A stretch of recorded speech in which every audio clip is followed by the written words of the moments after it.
Thank you, Steve. Thank you, Hannah. And I'm honored to be here. I believe that caregiving is one of the most difficult and generous acts of love any of us will ever perform on behalf of another. And nothing will ever make this easy. But today, I hope to share a couple of strategies with you that will make it maybe just a little less stressful. So my caregiving journey began on October 30th, 1993, when I picked up the ringing phone. And it was my mother, and she said, "Your father's had a stroke." And knowing that this was his worst fear, I said, "Oh no, how bad is it?" And she said, "It's really bad. The right side of his face is all lopsided and droopy, and he's completely lost the use of his right hand, and he's having a terrible time walking, and when he talks, I can't understand a single word he says." And I said, "Oh, Mom, oh, I'm sorry." And she said, "But that's not all. The doctor says he also has prostate cancer, and they think maybe it's already spread to his brain." And I said, "Oh, what can I do?" And she said, "Could you please come home?" Well, at that time, I was a single working mom with 3 teenage children, and that coming Friday night was the final high school football game of the season. My son Eric was a senior, and it was to be Mom's night, so all of us mothers of the senior boys were to go out onto the field, and they were to come out and hand each of us a single red rose. It was also the last time that my son Robert, who was a junior, and Eric would ever play on the same field on the same night for the same team. And in addition, we were planning to celebrate my daughter Annie's 15th birthday. So as I thought of all of the reasons that I desperately wanted to stay in Colorado Springs with my children that weekend, I said, "Yes, of course, I'll pack tonight and I'll get on the road the first thing in the morning." Now, I tell this story because as a caregiver, you will be faced with a lot of really difficult decisions and a lot of hard choices. You're going to have to choose between doing things that you really want to do and the things that you feel like you have to do. And here's the thing, when you make these choices, most of the time somebody gets cheated. And sometimes it's your partner, your spouse, your work, your family, your friends, and 99% of the time it is you. So today I hope to provide you with some strategies that will help you manage 3 really difficult challenges faced by most caregivers. And we're going to talk about how to tame your anger monster, how to give caregiver guilt the boot, and then the choices that we have for end-of-life care. So let's start with anger. I think it helps to know that anger is a normal and predictable response to circumstances over which we have little or no control. And any of you who are caregivers know that the list of things that you cannot control are practically limitless. So you take a bad situation and then you add to it what I call the 3 F's of flipping out, which are fear, frustration, and fatigue, and you are going to get angry. And this does not make you a monster, it makes you human, and it should be a signal that something is wrong. So when you get angry and you think about the situation and then you add fear to it, which is normal because most caregivers fear how bad it's going to get, how long it's going to last, and how much it's going to cost. And we get frustrated because we live in a time when we think there should be a solution for every problem, there should be a cure for every disease, and there simply is not. So that's why we get frustrated. And then there's fatigue.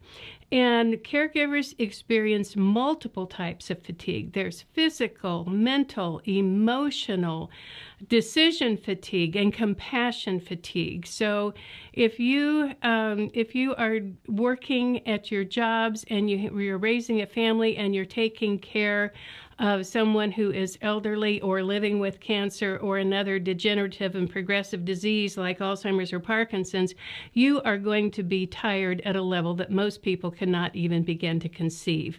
So I think we can all agree that this is hard. So now let's look at how we can cope with these challenges. During the 6.5 years that my mother cared for my dad following his stroke, one of the things that she did to manage her emotional stress was she would write letters to me and she would describe exactly what was happening and how she felt about it. And as I was editing her letters into this book, Letters from Madeline, Chronicles of a Caregiver, I realized that she actually had a 3-step process that helped her manage her emotional stress. And the first step is to become aware. So if there is something that is really bothering you, making you angry, you can write these 3 words down, and you can apply them to any situation that is causing you a lot of stress. The first step is to become aware. You can think about it, you can talk about it, but I think the most impactful way to deal with this is to write about it, because that provides clarity. It allows your subconscious mind to stop working on it and waking you up at 3 o'clock every morning. Now, the second step is acceptance, and this is the hardest thing any of us have to do as a caregiver, because we have to accept that what we once had is over, that our person, our care receiver, may never get better. We have to accept that the plans that we had for the future are going to look very different from our reality. And we have to accept that we have no control over the progression of a disease, the eventual outcome, or the behavior of other people. And wouldn't it be awesome if we could? The third step is action, and there are 2 parts to this. If you can identify a problem that has a solution, then that's awesome. Make a plan, execute the plan, and move on. But as you know, when you're dealing with somebody that has a serious life-threatening disease, you are often coming up against problems that have no solutions. So you have 2 choices in that case. You can either choose to obsess over it and let it wake you up every night and think about it all day long, or you can choose to release your emotional attachment to it. Now, I know that sounds hard, and it can be, but these are the steps: aware, accept, and action. So I plan to share some really good strategies with you today to help you manage any emotion that is really difficult for you. But right now, I'm going to share a really, really bad idea. And I'm going to share it because, you know what, it's funny. And I think that caregiving is entirely too difficult to take seriously all of the time. This story is about fatigue. Years ago, I spoke in Wisconsin at a conference for people who were caring for loved ones with Parkinson's and Alzheimer's and Huntington's disease. And in the morning, I had talked about how fear, fatigue, and frustration lead to anger, and the importance of getting rest and maybe, bringing in some respite. And at lunch, I sat with this table of really lovely women, and Claudia was sitting next to me, and she said, I listened to your talk this morning, and I've got a plan. I know what I'm going to do. I know how I'm going to get some rest. Well, Claudia allowed us to turn her plan into this little cartoon, and I'm going to play that for you now. I've got it all figured out. I'm going to rob a bank. I'm going to get my husband in the car, and we're going to drive to the bank, and we're going to park in front. And then I'm going to get him out, and I'm going to put him behind the wheel so that he'll look like the getaway driver. He'll be my accomplice.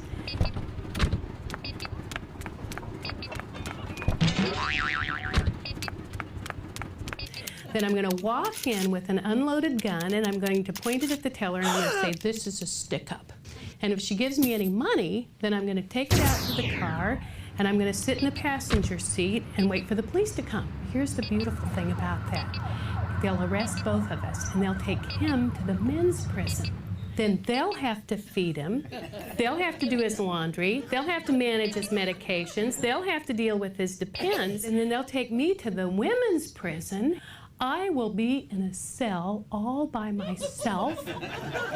I'll be able to check books out of the library. I can read during the day, and I'll be able to sleep at night, and it won't cost us a dime.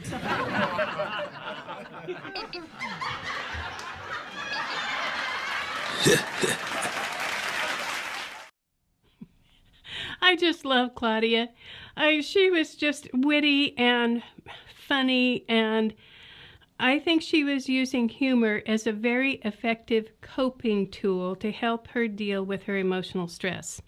At the same time, I don't doubt for a minute that she had really considered doing something desperate in order to get a little bit of rest. So if you think that going to prison might be a better alternative than continuing to be a caregiver, please know that you need some respite, you need some rest, and figure out how you can get that.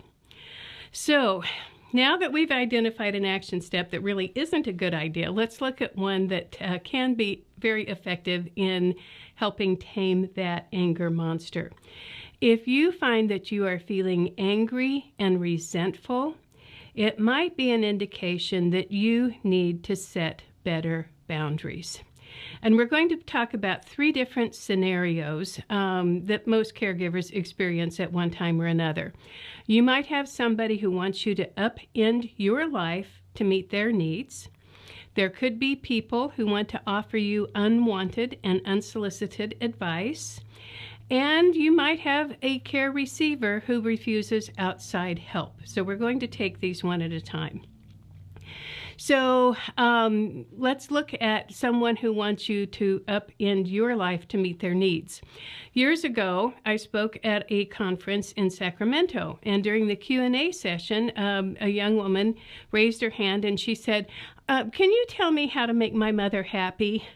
And I said, well, tell me this, has your mother ever been happy? And she said, oh, no, she's always been a piece of work. She's always been very demanding and critical and hard to get along with. And I said, okay, well, what's going on with her right now? What is she wanting you to do that she thinks will make her happy? And she said, well, she called last week and she said, I want to move in with you. And I said, do you want her to move in with you? And she said, oh, no, that would be a disaster. And I said, okay, so tell me about the conversation that you've had so far. And the woman said, well, when she called and said she wanted to move in with me, I said, Mom, there's a really nice active retirement community that's just down the road about 5 minutes from our house. And I think you would like it there. And then Mom said, what? I don't want to live with a bunch of old people. That's just old people who live in those places. And then I said, well, they have a lot of activities. They have a bus and they have all sorts of things that they do during the day. They bring in people to, entertain. And she said, what, play bingo? You think I'm going to play bingo? Good Lord, what are you thinking? And then she said, well, Carol's mom lives there. And then her mother said, Carol's mom is a cow. I wouldn't want to live any place where I would have to see her for breakfast, lunch, and dinner every day. And I said, okay, I get the picture.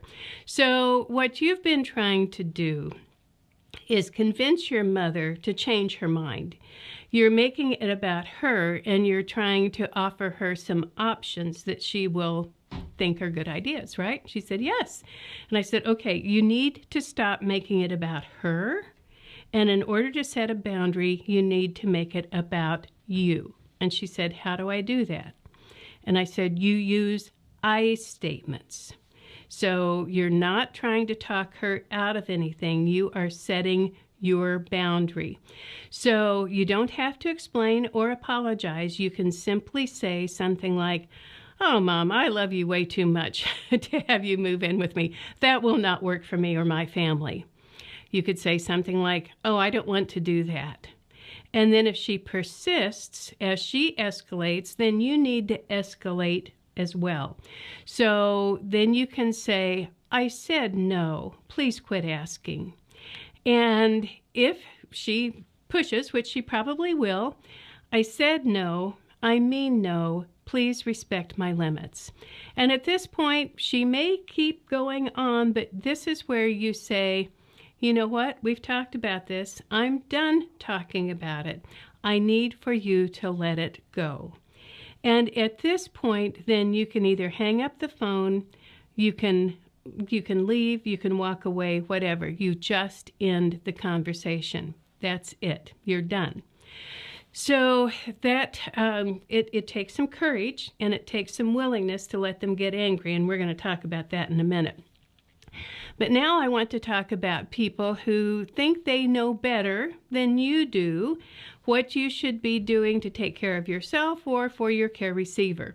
So in one of our support groups, one woman said that she had a friend who always was trying to give her unwanted and unsolicited advice for cures or methods of treatment that her doctors were not recommending for her husband. And she finally came up with this. She said, "I appreciate your concern, but I need you to trust me to know what my husband needs."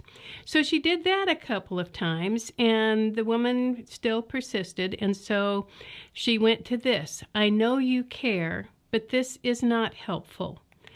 Please don't bring it up again." And I think those are really classy, kind, dignified ways of saying, back off. Just please butt out. I don't need that kind of advice. And as I said, those were kind and dignified. Now, what if somebody refuses outside help? This is not at all unusual, especially for older people who have been used to being independent and living on their own. And if you are providing all of the care, and you're taking them to the doctor's office, and you're filling the prescriptions, and you're taking care of the food and doing all of this, they're very happy and very comfortable with that. So if you decide that you can't do all of this by yourself, which is absolutely totally reasonable, then I want you to embrace this idea. Self-care is not selfish. It is actually all about survival. So when you're telling somebody that you want to do something, whether you are going to go away for a few days or you need to bring in additional help into the house, and they are arguing with you and saying that that's just not what they want, then this is a really great statement. I'm not asking for permission. I'm just letting you know what I'm going to do. This is an incredibly powerful statement. And if they persist, which they probably will, then you are perfectly entitled to say, this is something I need to do for myself. And following up on that, I can't take care of you if I don't take care of myself. And again, this is not selfish.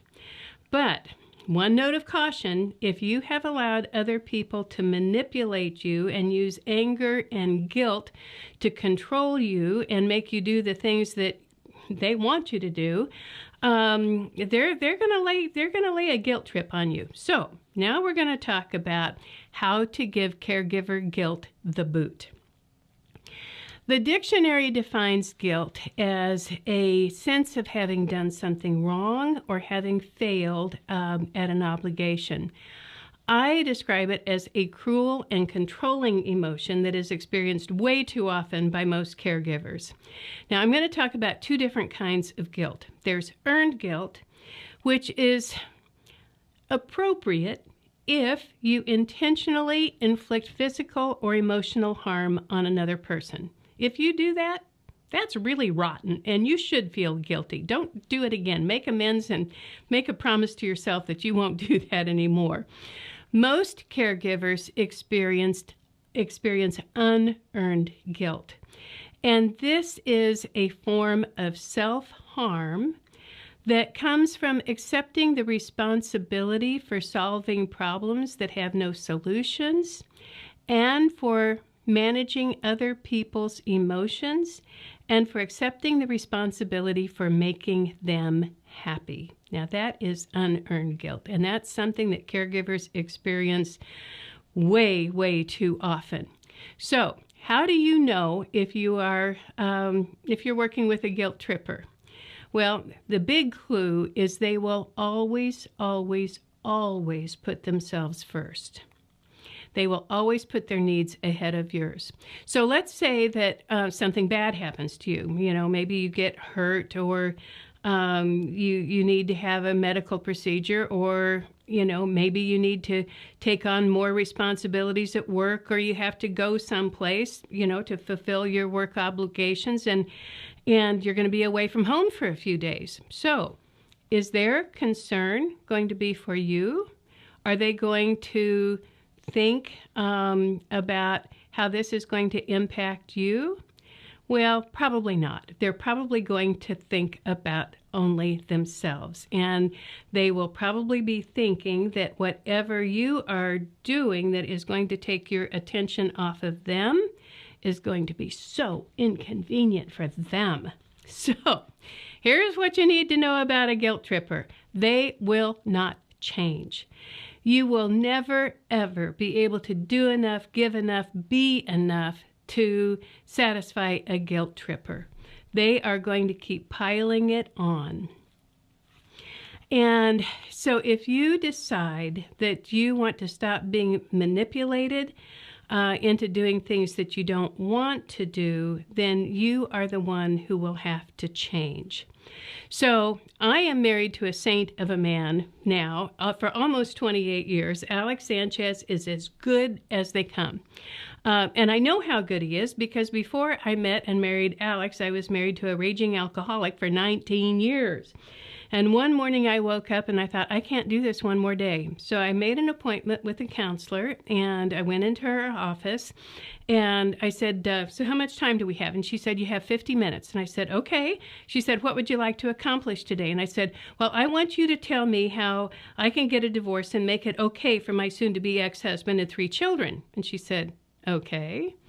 And so I sat down and I started telling her exactly how I felt each one of my children and my soon-to-be ex-husband were going to be responding, how they would feel, what they would do, what they would say, all of that. And then I looked at my watch and it's like, oh, we only have 5 minutes left. And she said, yeah, you've talked a lot.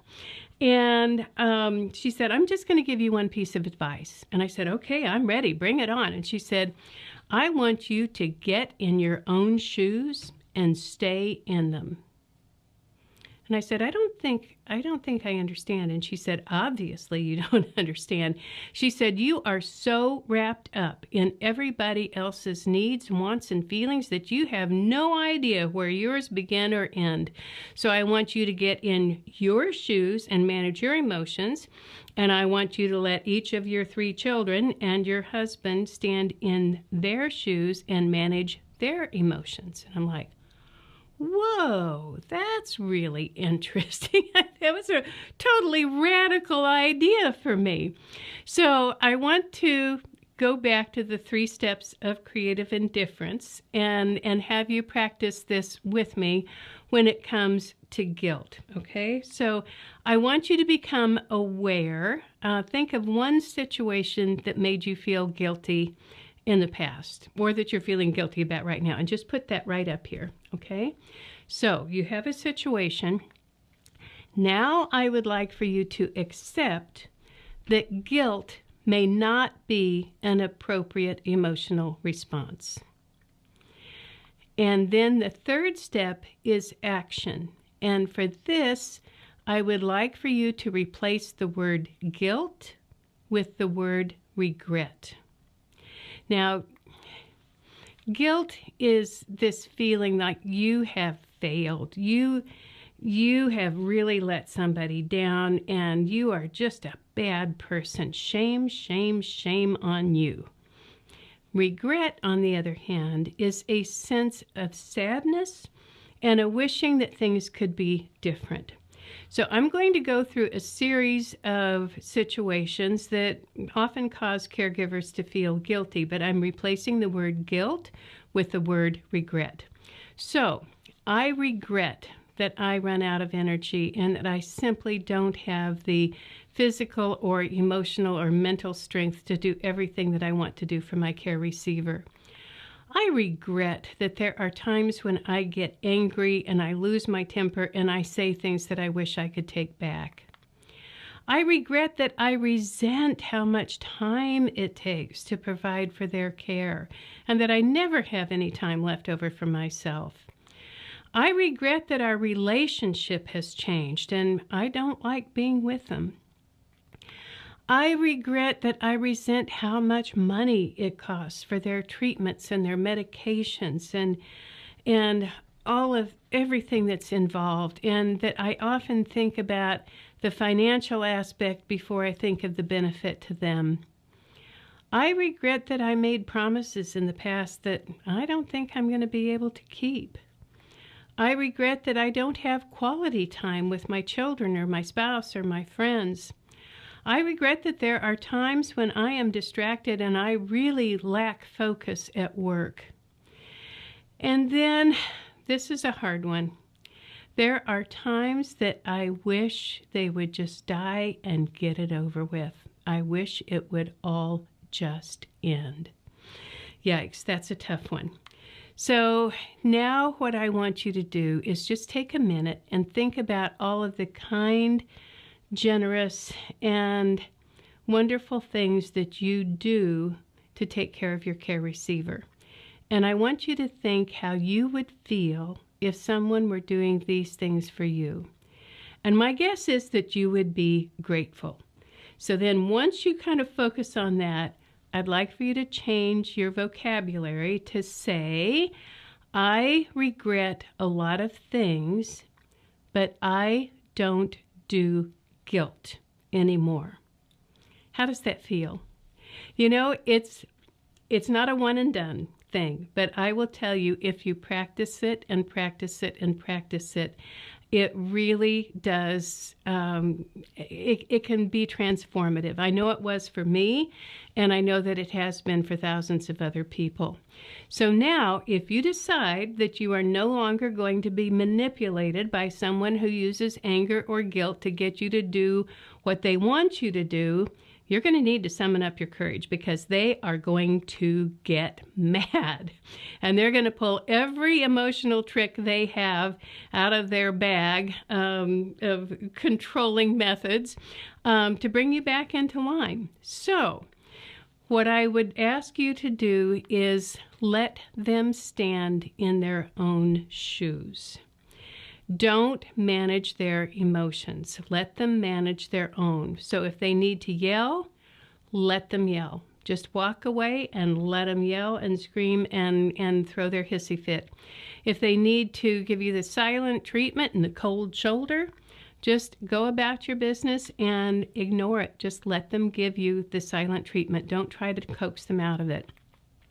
If they need to cry, give them the space and the place and the time to cry. Hand them a hanky and go about your business. I know this is a hard transition for a lot of us, because caregivers have big, generous hearts. But remember this, it isn't your job to fix them. And if you can allow them to manage their own feelings, eventually they may become a little bit stronger.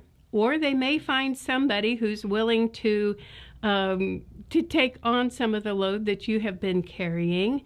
Or they may continue, but you won't allow them to make you feel badly about yourself anymore going forward.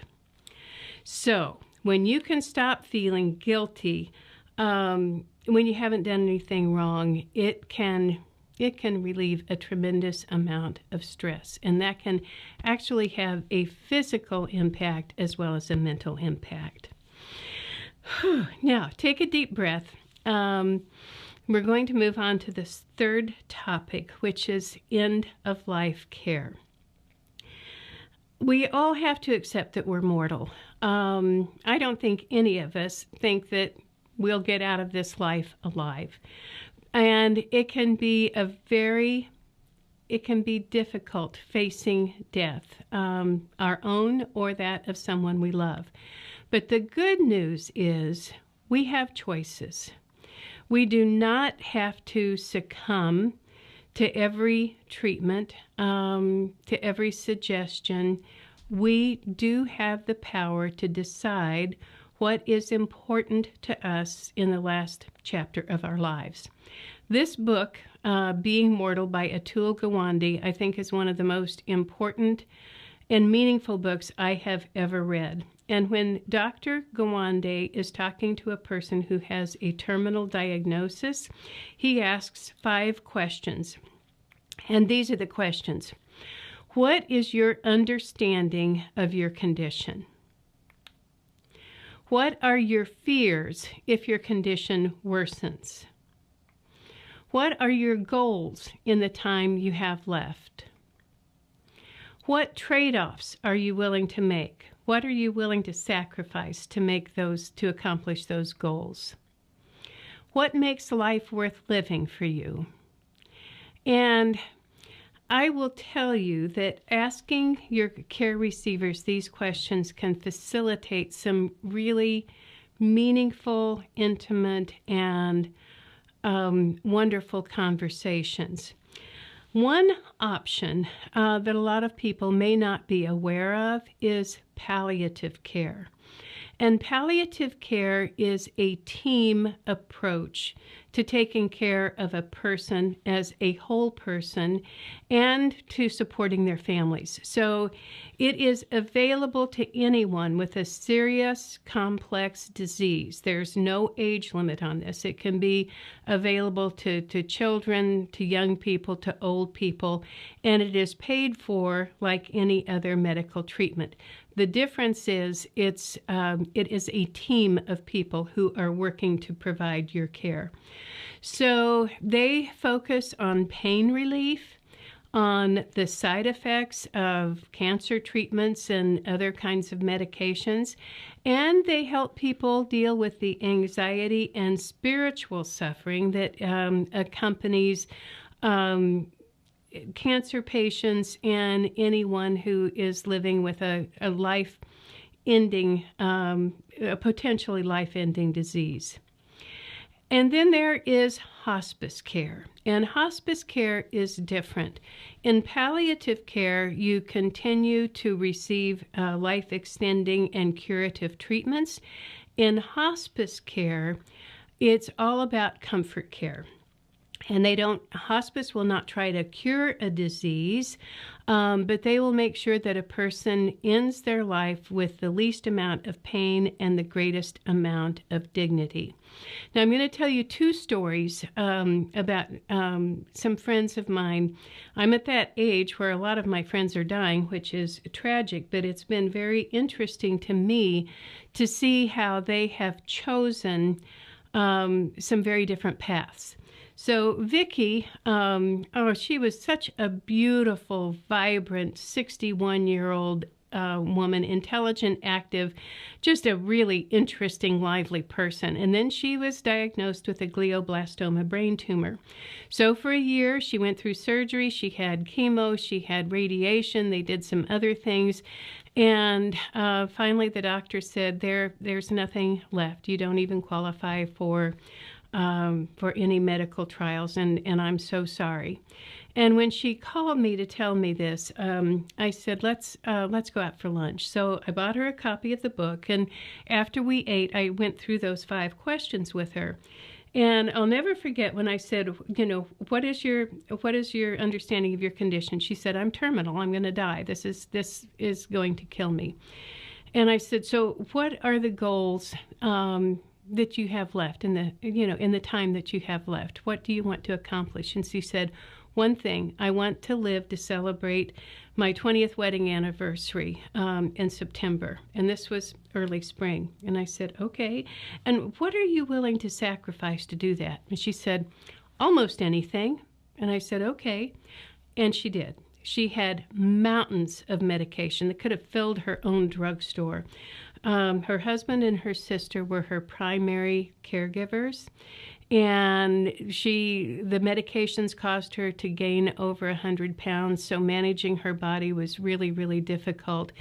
And it was a long, slow, arduous journey. And when she died, I was so angry with her doctor because the doctor didn't put her into hospice care until, I don't know, it was 4 or 5 days before she died. And I was speaking with a hospice nurse, and I said, you know, they could have come in, they would have provided companion care, they have music therapy, they could have walked her dog, they could have taken a lot of the burden off of her husband and her sister. They wouldn't have had to go through this alone. And the hospice nurse said, Elaine, you asked her what she wanted, and she told you. She said she wanted to live to celebrate her anniversary, and she was willing to endure almost anything. So you have to understand that was her choice. It may not be what your choice would be, but that was her choice, and you need to respect that. Well, that was humbling for me. And I was just touched. I was sad. I was sad for her. I was sad for her family, but I finally got to the point that I could say, okay, she got to choose her end. And then when my friend Grace, who had pancreatic cancer, went in after a year of treatment and met with her oncologist, he said, you know, Grace, what we've been doing isn't working, so I want to try something new. And Grace said, well, what do you want to try? And he described to her the medication, and she said, what will the side effects be? And he said what they would be. And she said, so how long will I live if I do this? And he said, well, maybe 6 to 7 months. And she said, and if I stop? He said, well, maybe 6 to 7 weeks. And she said, okay, I'm done. So she went home. She called her best friend, told her what the doctor had said. And her friend said, okay, Grace, how can we support you? What do you want to do? She said, I want to have a party. She said, and I want to do it soon. So this was on a Monday, and on Friday, we rented the rooftop of a bar restaurant in Salem, Oregon, where we live. And we had music and food and games and decorations, and I will never forget when Grace and her husband walked into the party that night. They were both dressed in white, like cruise wear, and she was radiant. She was so beautiful. And we all had the opportunity to laugh and cry and say goodbye to Grace and tell her that we loved her and we would miss her. And then they brought in hospice, and so for the next several weeks, the family had help. Friends came in and took turns, and they had all of the support that hospice could give them. And when her life slipped away in the middle of the night, it was a quiet, peaceful death, and that was Grace's choice. And I really respected that, and I thought, okay, that is going to be my choice. The important thing here is that we don't all want the same thing. Recently, a dear friend that I've known for 30 years, who was living with a really serious neurodegenerative disease like Parkinson's, decided that he was done. He still had a lot of life in him, but his quality of life had been diminished to the point that he said, I'm done. And so he decided to stop eating and drinking. And he lived for a little more than 3 weeks. And this was very difficult for some of my friends and his wife. And they were thinking that this was just barbaric. But his wife told me that they had some of the most intimate and beautiful connected conversations during this time before he went into a coma. That those were really very beautiful moments in their marriage. And so this would not be everybody's choice, but I think we need to respect and support other people's choices when it comes to their end-of-life care. So one thing that I would really encourage you to do is do not miss the opportunity to say goodbye. This is so important, whether you need to tell them that you love them, that you forgive them, that you will never forget them, that you will be okay. Whatever it is that you want them to know while they are still alive, tell them while they can still hear you, because once they're gone, you will never, ever have that chance again.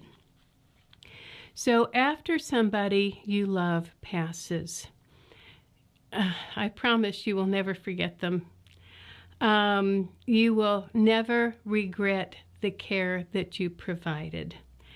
And you will be amazed when you look back on this and reflect about your caregiving journey, at how much you learned, how much you grew, and you will realize that through it all, you were stronger, you were kinder, you were braver, and you were more generous than anyone could have ever asked for or expected. And through it all, you were growing in some amazing and beautiful ways. So none of us know exactly what happens after death, but I can promise you this: there is life after caregiving. And a lot of people hit a brick wall about 6 months. The first 6 months, you're very busy wrapping up the business end of a person's life. And then you seem to hit a brick wall at about 6 months when you realize they're really gone. They are not coming back. And this is a great time to get involved in a hospice grief counseling group or another bereavement group, because you can go there, you can share your stories, you can help support other people, and you will realize that you can go on and create a new life for yourself and not feel guilty about keeping them in your heart, but moving on with your own life.